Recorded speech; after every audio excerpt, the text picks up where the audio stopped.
Hello. Hi, everyone. If you're in the back and you want to come up, feel free. We won't bite. My name is, if you haven't heard enough of me today, my name is Stacy Shoemaker Rauen. I'm the editor-in-chief of Hospitality Design magazine. Welcome to our day 2 keynote. Leader, visionary, inspirational. We are lucky enough to persuade Niki Leondakis, CEO of Commune Hotels and Resorts, here today. After 20 years at Kimpton Hotels and Restaurants, she made a move to Commune, the new parent company of Thompson, Joie de Vivre, and the upcoming Tommy Hotels. And she's leading the company's expansion in Cabo, Hawaii, Miami, Chicago, London, and New York, to name a few of the key markets.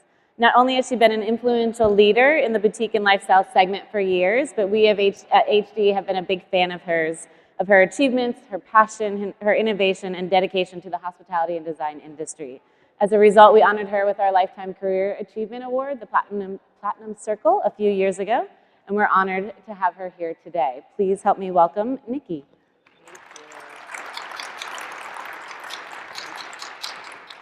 So we're going to chat a bit about her career, lessons learned, projects, what's happening, a little bit about the merger. She's going to let us in on a few details. And then we're going to open it up to questions. So we want this to be somewhat interactive. So if you have them, don't be afraid.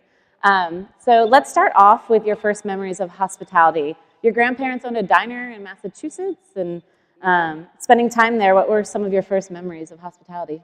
Yeah, my grandparents owned a diner. My grandfather passed away before I was born, so I grew up watching my grandmother run this diner. And you know what I think that really left me with was an impression of this woman who was strong enough to handle all the issues that came up with being an independent business owner in a business that served guests who were mostly truck drivers on their way somewhere else. So that was kind of an interesting thing as a little girl, watching my grandmother kind of interact with the clientele and the staff. And you know, some of my I think learnings from my grandmother was she always balanced, you know, having the toughness to make the hard decisions with grace and poise. And I've always aspired to be like that. Under stress, that doesn't always happen with me, but I really admire the way she handled very difficult situations. Nice. Were you in the back helping out at all? Or? Yeah, you know, when I was a kid growing up, my parents, my father's from Greece and my mother's parents were, so I'm kind of first and a half generation, and they went back to Greece a lot, and being one of 5 kids, they couldn't travel with all of us, so they'd leave a few behind. And when I got left behind and my older siblings got to go, I stayed with my grandmother. And so, you know, when someone called out sick on the graveyard shift, as they called it back then, the overnight shift, she'd have to go in and run the diner. And, you know, she'd pack me up in my pajamas, put me in the back of the car, and, you know, I'd go in, she'd make a little bed for me in the kitchen on the cutting board where, you know, the prep was actually happening, and I never slept. I was like having a ball watching all the inner workings of the kitchen. And I remember this old man, Bill, who was always there peeling potatoes or making soup or stew, and he'd tell me stories. So I grew up in and around this whole diner environment, and I also took away that all of the people who worked there were like a little family. Right. Nice. And so do you think that influenced you in your career choice at all? Did you always want to go into hospitality, or was that kind of fell backwards into it? I kind of fell backwards exactly into it. I actually thought early on that I was going to make a career for myself in art. You know, I actually studied art. My mother came from a line of artists in her family, and my mother was an artist as well. And I was one of 5 kids. And when you're one of 5 kids, or from a large family, as I'm sure some of you can relate, standing out really mattered. Like anything that separated you from the pack was important, and I was the one that my mother said had the talent. So that I was like, okay, I'm in. And so she sent me to art classes from the time I was a little girl, and I entered art contests all over the place, and I won a lot of art contests, and she really convinced me that I was supremely talented. So I went to college, and I was studying art in school. My first year in college, it was a rude awakening that I wasn't as talented as my mother told me I was. Imagine that. Yeah. So I was really super average, you know. I was like, I'm really average. I'm not horrible, but there's no greatness here. There are people far greater than me. So I kind of fell back into hospitality. I was working my way through college in restaurants, you know, waitressing, bartending, hostessing, doing all the odd jobs in restaurants, and I loved it. It was fun and exciting, and when I decided art wasn't going to do it for me, I said, okay, this is a really fun business, and I ended up in the restaurant side of the business for the first half of my career. Yeah. So you went right out of college. You went to Ritz, is it? I went to Marriott. Marriott. Yeah. So my vision for my career then became, I'm going to own a chain of restaurants. I was very ambitious, and I chose to work for Marriott because I thought they really know how you make money. They're going to train me on all the ways you make money so I can run the business profitably and successfully. I'll do that for a few years, learn all I can, and then I'll go off and do this. And I never did. I worked for Marriott for a few years, and then I went to Ritz-Carlton for 8 years, and then I landed at Kimpton. So what were you doing at Ritz? I was in food and beverage. I spent some years in catering, but as a director of catering, I ultimately became a food and beverage director. Nice. Yeah, and I was in San Francisco in 1993. I got recruited to join Kimpton Hotels in their restaurant group, and here I am. Yeah. So what was it about Kimpton that drew you to it? Well, there was this guy, Bob Puccini, her husband. who was hiring, who is now my husband. He was running the restaurant group at Kimpton at the time, so my first interview was with him. And so I thought he was pretty cool. Yeah. I had no idea we'd end up married, but he was my first interview. And you know, I was in San Francisco. I was the food and beverage director at the Ritz-Carlton San Francisco. And in those days, Kimpton was known more for its restaurants than its hotels. And I was always reading about them in the press. They were always packed, and they were the coolest restaurants. They were well designed. They were concepted. They were these upscale casual restaurants and they were at hotels, not in hotels, that really didn't exist in the hotel industry anywhere else. And Bill Kimpton had this vision of hiring well-known chefs and celebrity chefs at the time, like Wolfgang Puck. He was a pioneer in doing that, bringing these big-name chefs and creating a restaurant that was an independent business from the hotel. And that was very attractive to me. So I met with Bob, and then I met with Bill Kimpton. I kind of fell in love with both of them, and joined Kimpton. And ultimately, Bob left and started the Puccini Group, but I stayed on and ended up running the Kimpton Restaurant Group for years. Right. Nice. And so looking back, you know, you were there for 20 years, right? Yeah. What is it like seeing that company evolve into what it has, and obviously with your help? For me, I'm very proud of what it has become. Obviously, a sale price to IHG at $430 million was a nice pride point too. That all of us as a team created that much value. I think Bill would have never imagined that was a possibility. So that was very gratifying. But I would say my greatest, accomplishment, I would say, in the years I was with Kimpton was the feeling that I did a wonderful job honoring the legacy of Bill Kimpton. He passed away in 2001, and his vision was something that I held near and dear to my heart. I loved him as, like a father, and I wanted to carry on his legacy, and I felt like we did a very good job of that, honoring what he believed in, the way you treat people, the way you take care of your guests, the way you create wonderful experiences through design, through programming the hotels, and by doing things differently than the rest of the pack. And I felt like over the years we never lost sight of his vision. Right, that's awesome. And I'm sure there are many, but what have been some of the lessons learned from Kimpton that or takeaways that you've now used, in your new position? Lessons learned were a lot of the ideals that Bill set out with and started that company with, and one of them was, creating an environment where people feel comfortable with themselves. They're comfortable being themselves, and where people are really happy coming to work every day because they're their whole self. They're not trying to be some corporate prototype that everybody had to try to act and be like, but that people were recognized as individuals, and that people bring different skill sets and different attributes to the table, and with that, with extreme talent, sometimes comes high maintenance or special care. You know, when you work with artists, whether they're chefs or designers or anyone, that if you really want extraordinary talent, you have to be prepared to handle them differently as an individual, and that there isn't a one-size-fits-all person or a one-size-fits-all anything that works. So I've always taken that with me, and I think it's allowed me to work with great talent because they're recognized for what they bring, not for what they don't have. And so what was it that attracted you to Commune, and why did you want to leave Kimpton after all those years? You know, I didn't want to leave Kimpton. It was a very, very difficult decision because I loved that company so much, and I felt like I raised all those hotels the way people raise children. Each one of them was individual, and there were stories about how it came together, and I personally worked very closely with our design team, with our operating team, with our marketing team to vision each one of them and to create something that we thought was unique and special. And then with our employees to deliver that special experience to the guests. So I didn't want to leave. I loved them. I loved it all.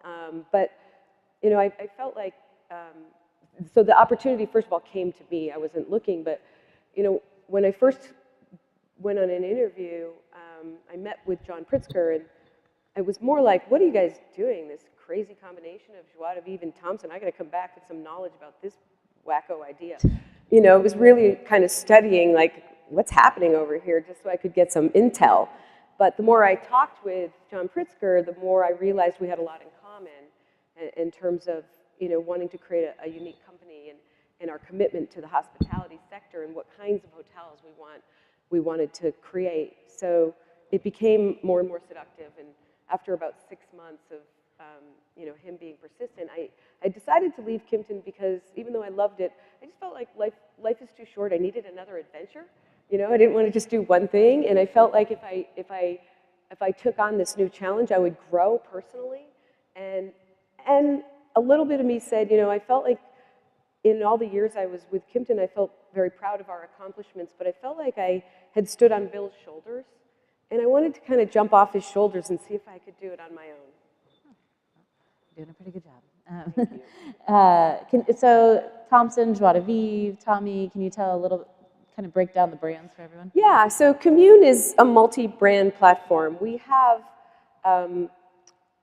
4 different brands actually under the Commune umbrella, and each one of them is unique and targets a specific customer, type of individual traveler, but they're all dedicated to the boutique and lifestyle space. That's what we do. That's what we're passionate about, and we don't do other things. So Thompson is very specifically an urban brand born in New York City.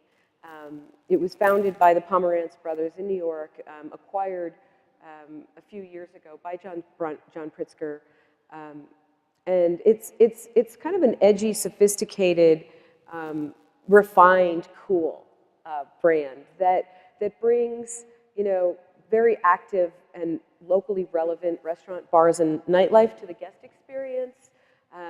But it's designed in a way that it's more residential in style, and so the interior of the guest rooms, the lobbies, and the public areas almost look like someone's home, and it's a collection of pieces and furnishings that they've collected over time, but they have a point of view. And most of them are coming from sort of a mid-century modern point of view. They're very layered, they're textured, but they're not particularly busy. They're somewhat understated. It's a refined sophistication. But there's also an edginess and a tension with some edginess that's a little bit rebellious at times. Joie de Vivre is our playful brand. It's very approachable. It's a collection brand, meaning each of the hotels is a brand of one. They're created and concepted individually, but the Joie de Vivre DNA is brought into those through an attitude. And it's about bringing joy, it's about the happiness in life, whereas Thompson is, we think of Thompson kind of as a moody nighttime brand. It's a little bit more masculine, it's a little more sexy. Joie de Vivre is a lighthearted, playful, happy, more of our daytime brand. And each one is different. There isn't any common design thread that runs through them, but they're lighthearted, they're approachable. The price point is slightly more approachable than Thompson. And there's just a lot of lighthearted fun in the experience that we program throughout. Right. We also have Alila. Giolo Capital acquired the majority stake in Alila Hotels in 2014. And so that's one of our brands. It's a Singapore-based, really ultra-luxury resort brand, although its first urban hotel is under development in Jakarta right now. But they're beautiful luxury resorts that are very refined. The design is more contemporary, but each one is indigenous to its place.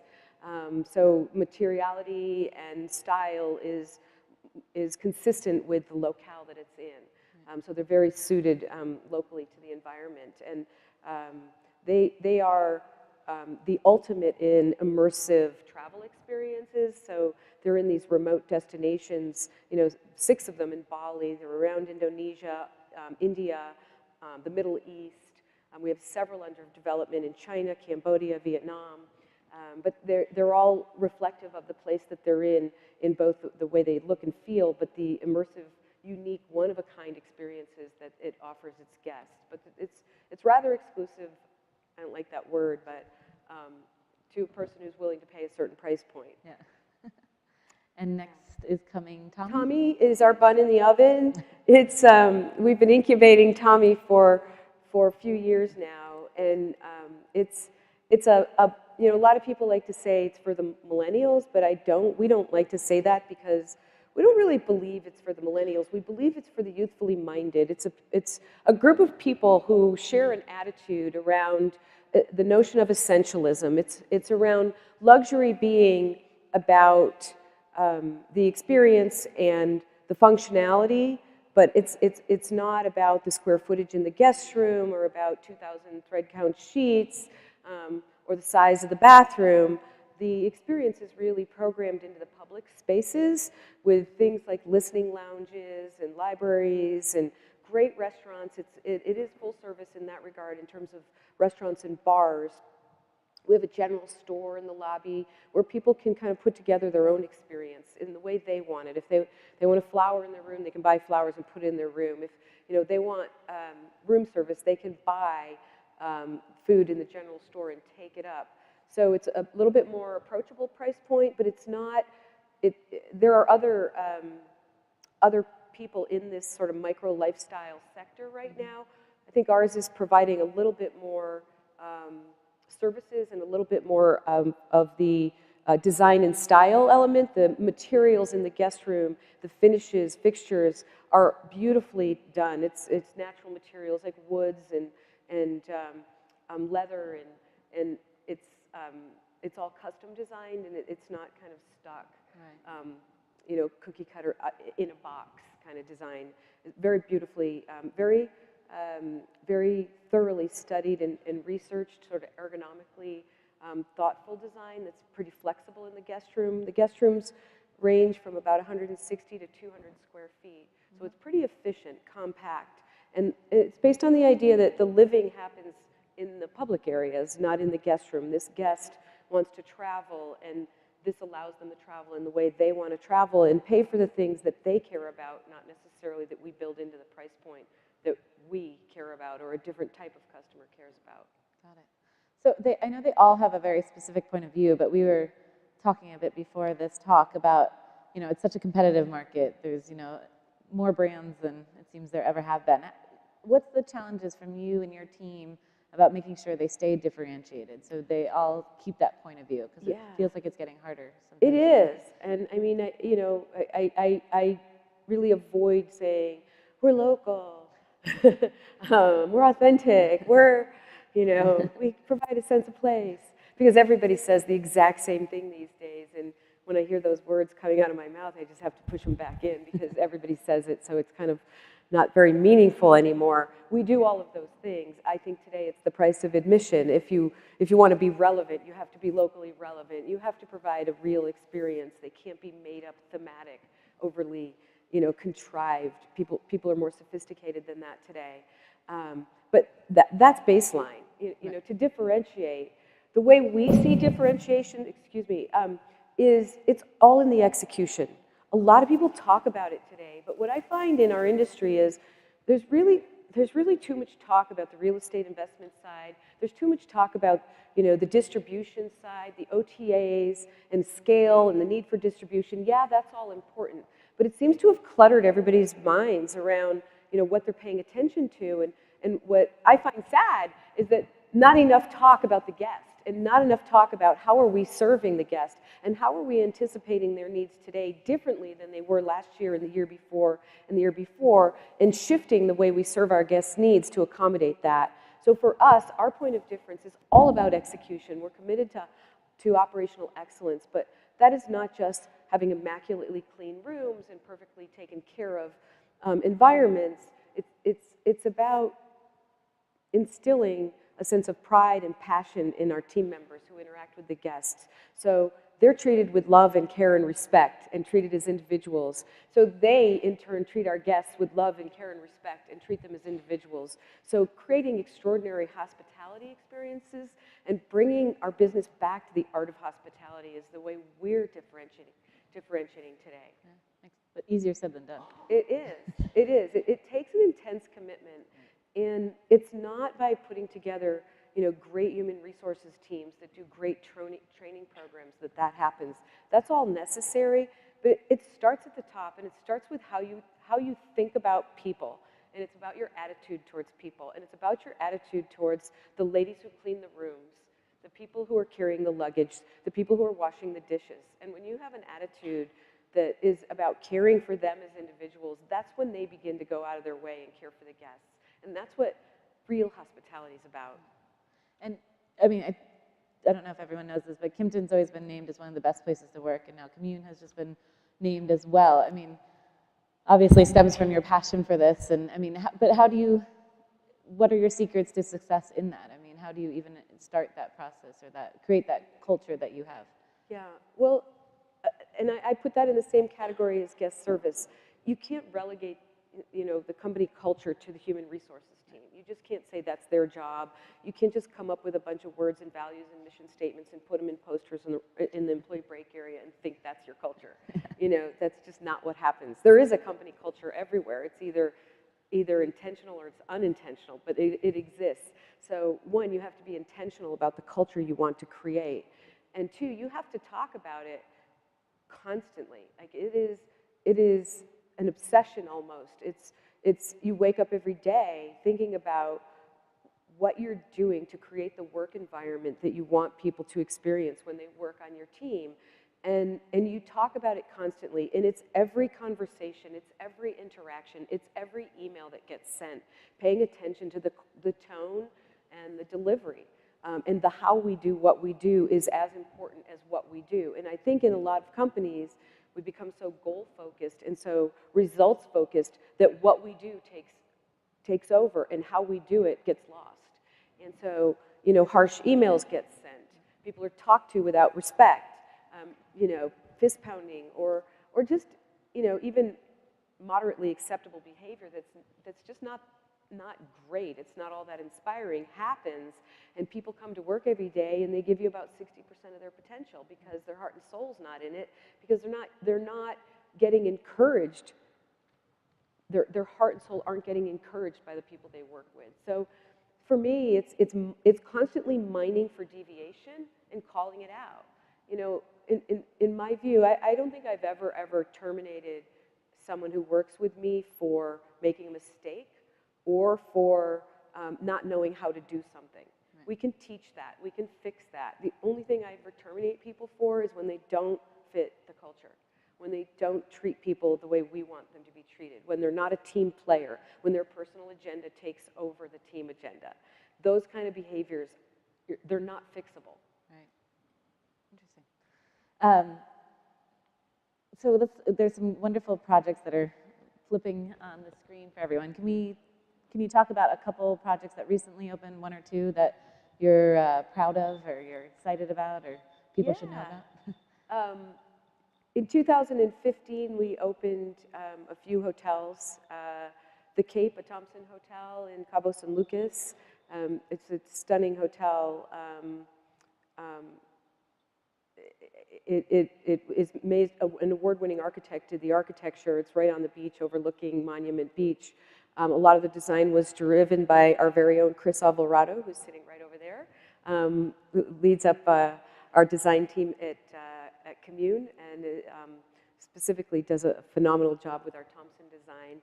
I'm very proud of that. It's won all kinds of awards. I was just on the cover of Condé Nast. Yeah, Condé Nast and Travel and Leisure. It's been recognized as a world-class hotel. Really proud of that one. Another one we're really proud of is the Chicago Athletic Association. It's a historic 1890s Venetian Gothic building that's just a stunning piece of architecture, but the way it was designed and programmed is also award-winning. And the restaurant, bar, and nightlife experience throughout the hotel, the game room, the basketball court that was, restored, all of it restored and brought it back to its former glory without being overly thematic, but honoring its sports heritage. It's just a beautiful reminder of a time gone by, but brought back to life in a more contemporary way. We're really proud of that one. And it's up for an HD award, too. Yay! And what's coming in the pipeline? What are you excited about? I know there's Seattle, there's... Yeah, right around the corner, our next hotel opening will be Thompson, Seattle, again, driven by Chris. And that one will open in June, and it's right in downtown Seattle, and it's kind of taking that urban refined edge that Thompson is known for, and bringing it to Seattle in a way that's, from a materials standpoint and a style standpoint, is very fitting of Seattle. So I'm excited for that to open, excited to see it. We have some local restaurateurs doing the restaurant for us. It's going to be a really cool project. And then shortly after that, we have the Beekman in New York City in the financial district, another just architectural wonder, an amazing building, an adaptive reuse project that's been underway for like 3 years now. So that one's going to be a Thompson hotel as well. Really excited about that. Shortly after that, 50 Bowery, Joie de Vivre Hotel in New York City and Chinatown will be opening, and that one's going to be a fantastic, beautiful project honoring its location in Chinatown in a very subtle and sophisticated way, but a really cool, and our first Joie de Vivre hotel in New York City. Which is great. Is that a new build or is that a renovation as well? Mostly it's new build. Yeah. That's great. Okay, so now the merger with Destination. I mean, there's so many, Sheraton and Marriott, Accor and Fairmont, and now you guys in Destination. What's your take on all the mergers happening for the industry, and can you delve a little bit into how the Destination and Commune merger came about? Yeah, I mean, these mergers, you hear a lot about it, you read a lot about it. A lot of them are predicated on, and there's a lot of speculation too, on the ability for these now bigger hotel companies to compete with the OTAs, the online travel agent community that, is really taking a chunk out of our business and stealing customer loyalty from our industry. So it allows global, more increased distribution and scale to compete more effectively, perhaps.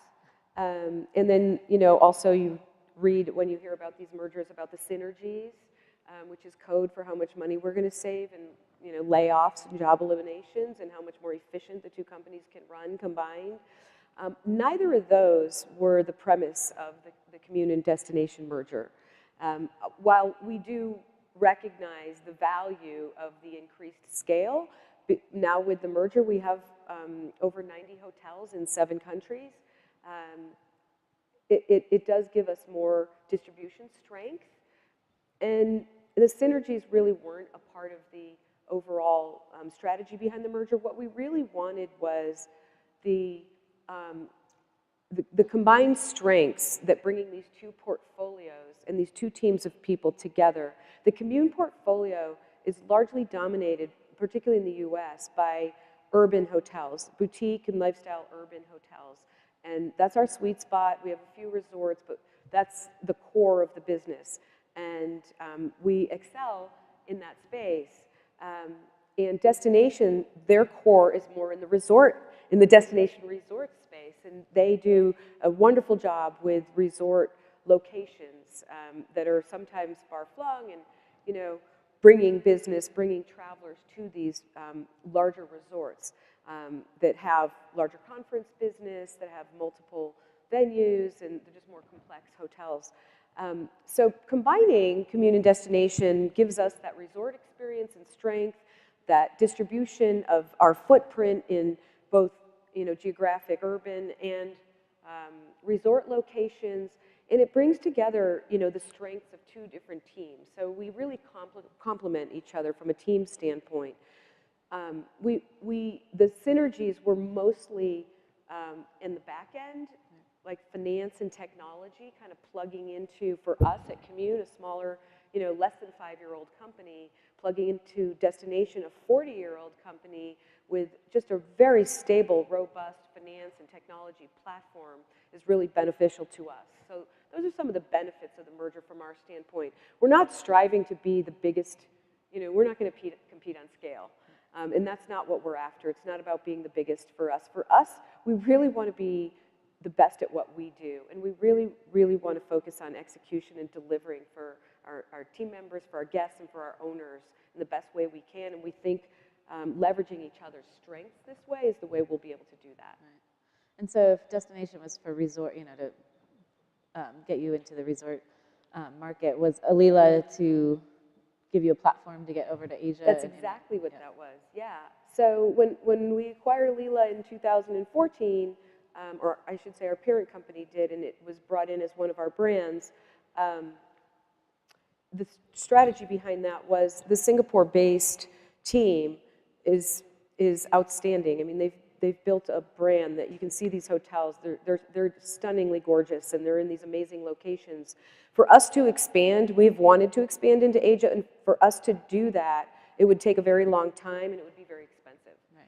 So being able to now have an operating team and you know, a whole sort of almost independent team in Asia, we can grow our brands in Asia with their support and help without our team being distracted in the US going back and forth to Asia constantly, although I do like that.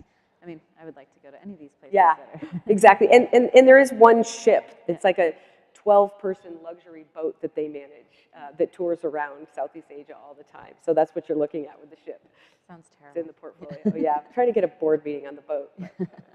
I can take really good notes if you ever need it. Okay, so you mentioned it before, millennials, and I'm glad you said that because I'm overwriting the word millennial in the magazine.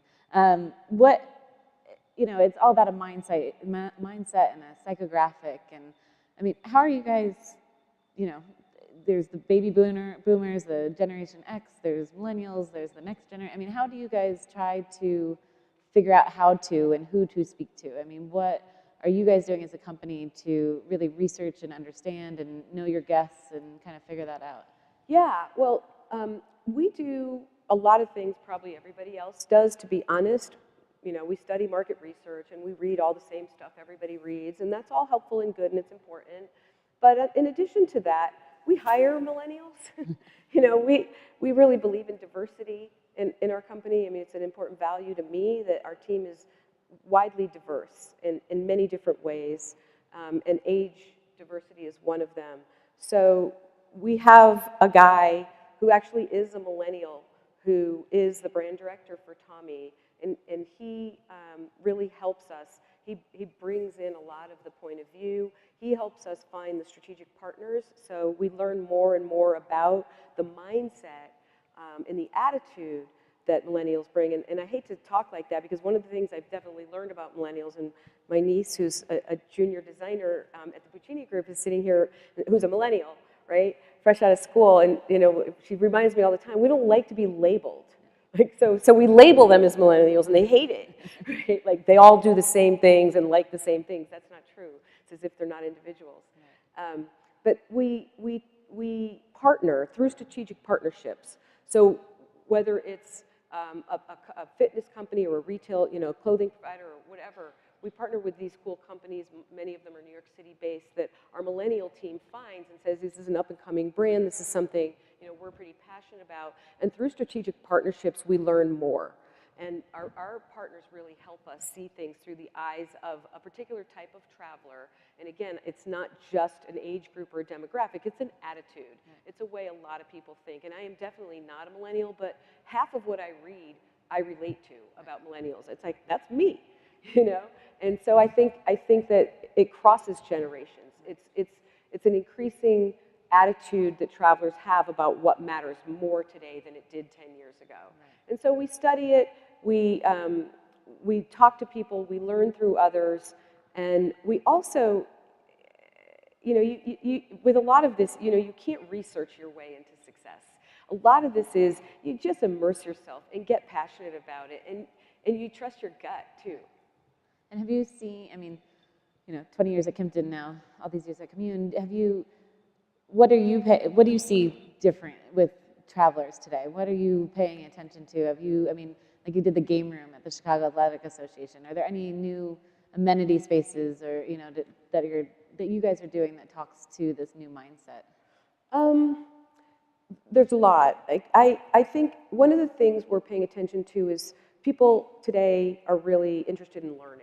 So learning is a big part of experiences that people want to have. So everybody talks about experiences, right? So let's get more specific. So the opportunity to learn. So one of the things we do in our hotels is we do pop-up or, you know, in public spaces, different types of offerings, ways that we program the hotel, things that allow people to learn. So at the Hall, a Joie de Vivre hotel we opened last year in South Beach, Miami, we did a pop-up learning opportunity that was Jared, who's a well-known DJ, music programming guy, you know, did a little pop-up educational workshop on how you make a great music playlist. You know, we did another one on, you know, how to create a succulent garden. But just giving people it can be cooking, you know, cooking classes have been done for years, but it can be cooking in a specific, you know, ethnic, you know, culinary style, but any way you can help people learn. It can be flower arranging, but people are really interested in taking home having learned an experience when they travel today. So we're focused on a lot of that these days. The other thing we're focused on is everybody talks about technology and how much technology should you put into your hotels today, and we don't believe in putting in technology just so we can appear modern. We see technology as a means to an end. It is a way to enhance the guest experience. It's not just to be cool. So if it's not something people want, or if it's not easier, if it doesn't remove some of the friction out of the travel experience, we don't do it just to do it.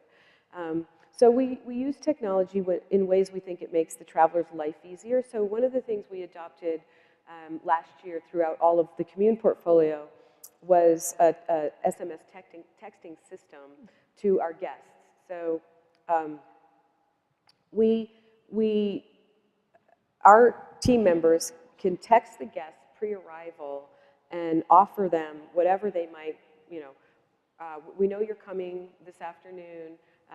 We see that you're traveling, you know, with another person. Are you celebrating something? So we can do what everybody in our industry has tried to do well for years, but we're using texting to do it differently. And we piloted it 3 or 4 hotels before we rolled it out everywhere. And what we found was our engagement level with our team members skyrocketed because they like to text. They're more comfortable texting today than they are actually having a conversation face-to-face with a stranger. So, you know, calling up someone on the phone and saying, or, you know, or when they arrive at the front desk to engage them and try to provide a customized service experience, we have had some success with that, but the texting application has been unbelievable. The employees like to text, the guests like to text, it's quick, it's efficient, there's a reason everybody texts today, so we've used that to improve the service experience, and it has shown up in our TripAdvisor scores and rankings and guest comments, and so these are some of the things we're thinking about. Seems so simple. Yeah. It is, yeah. But, you know, believe it or not, we were the first company to roll it out across our portfolio. Yeah. Not everybody adopts the obvious sometimes. Right. And I feel like with technology, you know, you guys are, at least in the hotels, you're building a hotel that could be 3, 4, 5 years out. So by the time you implement technology, you know, you're almost outdated as soon as you open your doors. That's the scary part of technology. And so as a smaller company, we don't ever want to be the first to market with something. I mean, it's very expensive, and before you get there, it's changed anyway. So we let the big guys do the learning. Nice. Smart. So you guys have had a really robust year or two. How is the rest of 2016 looking for you guys? And do you have any kind of outlook on 2017 from your owners, from capital? I mean, how's it looking out there? Well, for us, 2016, our pipeline is very robust. We're very excited. You know, we have 11 hotels that we were going to be opening, so we're really busy. So we've got a lot going on, but there is a lot of talk, and there's a lot of speculation. And while I don't profess to have a crystal ball, and anybody who does probably should be shot, because who knows, right? We don't know. But there are a lot of indicators telling us that we might be encountering some headwinds. You know, how long are they going to last, and how big are they going to be? Who knows? But from our owners, some of our owners are very cautious. We have 7 hotels with LaSalle REIT, and you know, they're public, and they announce, you know, what their perspective is. They're pretty cautious about what's around the corner. We have other owners who are a little more bullish about this being a blip and not necessarily, you know, something that's going to last for a long time or as concerning as others. But we are planning for some softness. There are indicators that there's a slowdown happening, and we're seeing it, you know, pretty much across a lot of different sectors: group business, corporate travel. There's still a lot of business this summer. I mean, I think we're going to remain strong over the summer because a lot of business was already booked, and so group business tends to have a longer term, you know, booking window, so it's locked in. We're going to realize that we might not see these blips just yet, and people have already planned summer vacations, but I think in Q3 and 4 we might start to see that softening a little more painfully. Right. Well, hopefully it's just a blip and not a little slowdown wouldn't be terrible for The everyone. White House will probably make a big difference, so I don't want to talk about that. That's not. I might be moving to London. Yeah. So for all the designers out in the room, what do you guys, or you know, even manufacturers, how do you guys look for collaborators? Is there any secrets to success on how you pick people to work with, or any kind of insight there? How we pick people to work with. You know, collaborators is really the key. When we work with interior designers, the ability to collaborate is really important. We, as I said earlier, we really respect the art and vision that people who are supremely talented bring to the table, and never want to compromise that on the one hand. On the other hand, we have a lot of experience at what we do, and we understand our customers and what they want really, really well. We're intensely passionate about what our customers want and giving it to them. So we want to be able to collaborate and work with the interior designers that we bring in to create an experience that takes advantage of their talent and vision, but incorporates our knowledge and experience. And our interior design team has extreme talent and vision too, and really understands our brands and our customers and the way our customers want to experience our brands. While every hotel is unique and different, they're not cookie cutter by any means, there's still an expectation of that brand experience. So the ability to work together with us to, you know, bring that all to the best ultimate result is something we really look for. So, you know, we can handle a little bit of prima donna, but not a lot. Makes sense. And how involved are you? I mean, what's your typical day like? Are you involved a lot still in the, I mean, definitely the overall branding of each hotel and outlook, but can you give us a little insight into how involved you get and what you typically do for each hotel? Yeah.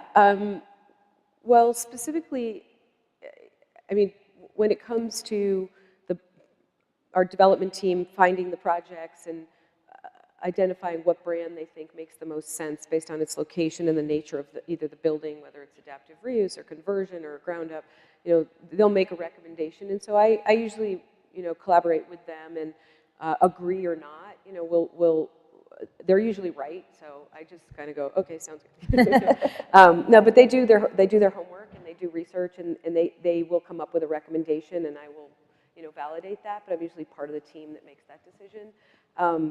And so once that happens, our design team has a list of recommended designers that they want to work with, that they recommend to the owners. And they'll make suggestions. And I honestly, they're so great at what they do, I totally trust them. So years ago, I used to, want to approve every designer that was recommended. And today I don't do that so much. I trust our team. And the designer, and the owners work together with our team to select the designer depending on how involved they want to be. And then I usually will be sent sort of a concept deck or some kind of a, if I could, I'd actually be present for a concept presentation because I love that, and I think it's important. It's the beginning of the creation, but it's not always practical. So it could be a go-to meeting experience. It could be a deck that I review, over the phone with people, or if I could be there, I would. That's an occasional luxury. But I always go to the model room reviews. Always. It's where we say this is what we're building and this is what we're doing. So I'm part of that process, and I think it's a really critical process. And it's one where we really look at every element of that guest experience. Sit in the chairs, think about how big is a room service tray or table, where's it going to go, how comfortable is this? Yes, does it look and feel right for what we're trying to create, but how does it function really matters to us, and does this room work is a big part of where I come from. After years of being in the hospitality business, they're just things and I read voraciously the customer feedback, and their ability to see in the room. Their lighting is one of the big hot buttons. What patterns and themes we hear in customer feedback. I bring that knowledge to a model room review, and hopefully that adds value to the overall end result.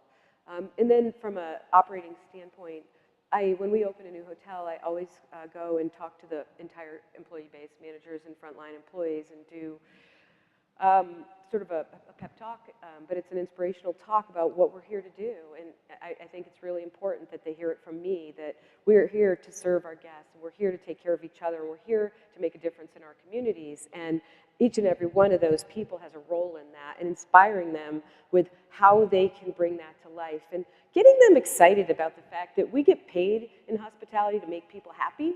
And that's like, how cool is that? Like, what a great job. Whatever it is, whether you're cleaning rooms, washing dishes, or you're sitting, sitting in a boardroom like me, we get paid to create experiences that make people happy. So let's just let's celebrate that, and let's bring it to life every single day. And so I talk to them myself about how can we do that, and hopefully get them inspired and excited to go out there and really do it in a way that's different than the rest of our competitors. We're getting low on time. I just wanted to see if there's any questions from the audience before I keep going. No? Quiet. Oh, hi. All right, you were first in the back.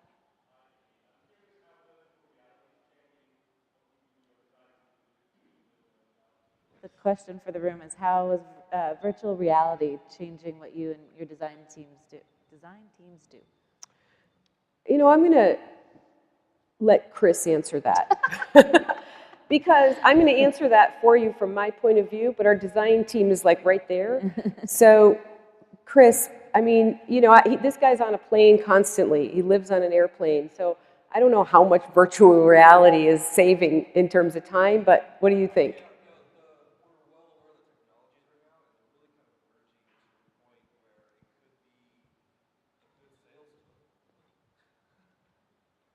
Welcome, Chris Alvarado. Yeah, no, I was actually just at a great conference last week in Chicago where we did a virtual reality demonstration, and it was really cool. There were some design tools where you could actually sketch in 3D, which is a whole kind of different way of thinking altogether. So we're well aware of the technologies right now. We really haven't seen them in application that well yet. It's kind of a cool thing that you can look through a hotel and move, but it's really not that natural yet. So we're keeping an eye on it, paying attention, because soon it could be a very cool development, sales tool, or even model room tool. Ultimately, I think because we are in hospitality rather than just kind of development, we do actually need to be in the physical space. We want to lie in the bed. We want to touch the sheets. We want all of that. So I think it's a good kind of initial push, but we're paying attention to it, put it that way. Okay, great. Sir, yes.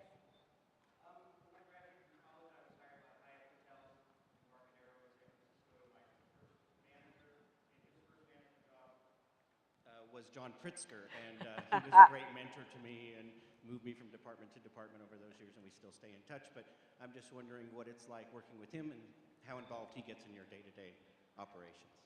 Sure. You know, John, he's a great guy, and he loves hospitality.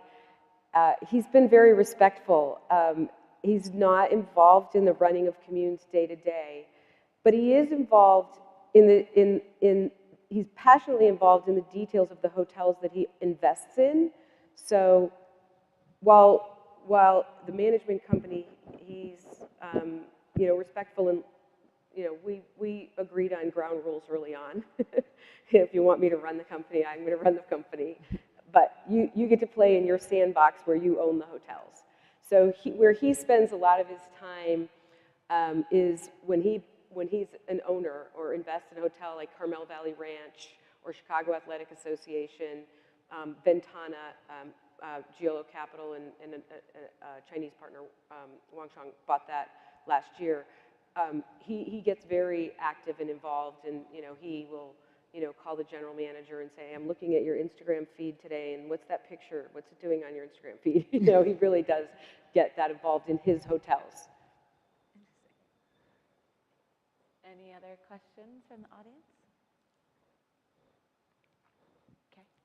So we'll just wrap it up with one. So, you know, being that you love hospitality and been in this, you know, for decades, can you just tell us, sum it up, what you love about this industry and what keeps you going, gets you up every day? Yeah. You know, there's two things. There's the heart and the soul. What feeds the heart and the soul as human beings, and there's parts of this business that feeds my heart and soul, and that does get me up every day. And then there's what keeps you intellectually challenged, because you need both, right? So the intellectual challenge I find is studying people. It's understanding what motivates people, whether it's the guest who's choosing to buy your hotels and stay with you, why they love you or not.